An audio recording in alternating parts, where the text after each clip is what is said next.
hapon, Mindanao. Ako si Sara Hilomen Velasco. Nabalaka na ang pipila ka hito og tilapia farmer sa Davao City sa hulga sa El Nino sa ilang panginabuhian.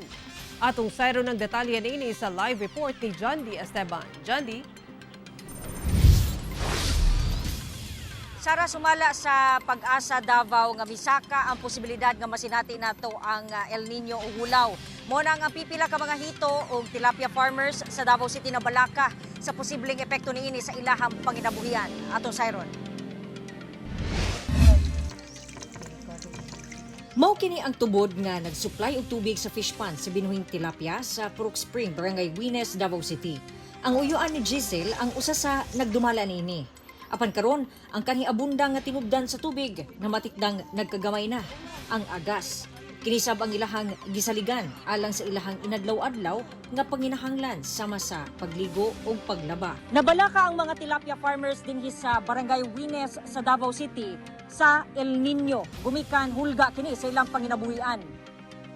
Diri na ang mulusot, ma'am, oh. Pati na yung hinaya. Puno ni siya, ma'am. Diri tama ning agas, ani. Oo. Puno kayo. Oo, karon mauna na siya. Kuan man unta diri, ma'am, kanang nakuan nga daghang tubod ba, pero nangawala ang mga tubod. O tanaw hinay na jud kaayo siya. Kung mawala ng tubig, hinay ang tubig, sa epekto na sa inyong tilapia. O sa tilapia, ma'am, di na jud mamatay ang tilapia. Kay wa nay tubig. Dili lang si Giselle ang nakasinatin ini. Sa fish pond dinanay Mirna Matas sa susamang dapit. Naperwisyo na sab ang iyahang mga binuhing hito sa nakalabayng bulan tungod sa grabing kainit. Bisan og mibunok ang ulan ning baguhay lang, dili gihapon malikayan ang kabalaka sa hulga sa hulaw. Ang worries na ako nga, mauna pod, mamatsa na pod ko. Pagkahuman, ang akong kapital nga gi-invest. Di ko na basta-basta pod. Ginakpakaon doon ni mo sila. Twice a day, 100 per kilo ang Sumala sa Pag-asa, misaka ang posibilidad nga masinati ang El Nino karong Hunyo nga posibleng makapauga sa yuta ug makapakunhod sa mga tinubdan sa tubig. Yung previous month po, yung April, mostly sa buong bansa nakaranas po tayo ng below normal rainfall condition.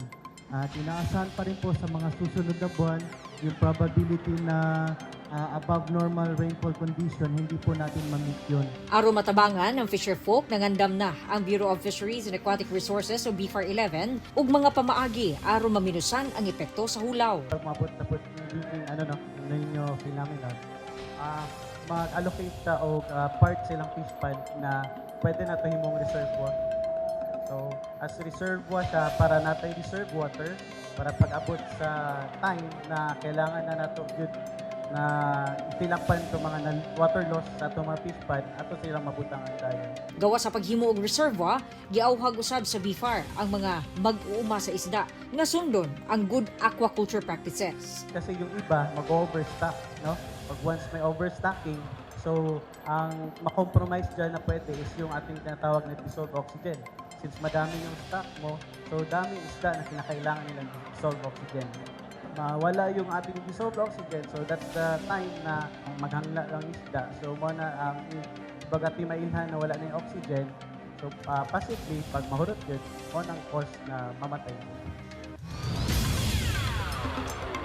Sara, sa karon no, sa Davao Region, gipailawom ang Davao City, Davao del Norte ug Davao del Sur sa dry spell classification tungod nakasinati kini og ubos sa normal rainfall sulod sa 3 consecutive months. Sara. Okay, daghang salamat, John D. Esteban.